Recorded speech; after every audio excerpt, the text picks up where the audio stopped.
তো দেখো হনুমান আম খেয়ে নিচ্ছিল, তো ভাবলাম হনুমান আম খেয়ে নিচ্ছে, আমরা তো এখনো পর্যন্ত একটা কাঁচা আমকে কেটে খেতে পারলাম না। আর ওই পাশে যে আম গাছটা, সেটা তো মিষ্টি আম গাছ, সেটা এমনি এমনি খাওয়া যায়, এতটাই মিষ্টি। তো এই আমটা দেখো পুরো কাঁচা, পুরো কাঁচা আমটা অনেকগুলো স্লাইস করে নিয়েছি। দেখো কীরকম স্বাদ, তো আর তোমরা বুঝতে পারবে না, স্বাদ আমি বুঝতে পারছি।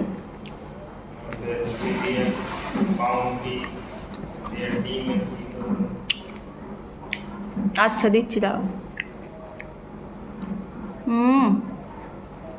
না লবণ, না লঙ্কার গুঁড়ো, কিচ্ছু নেই, শুধু কাঁচা আম।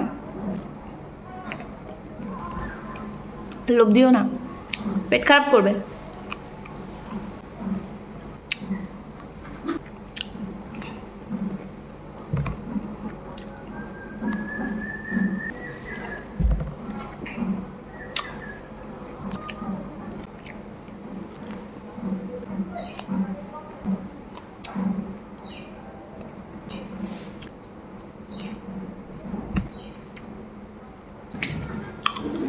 শুধু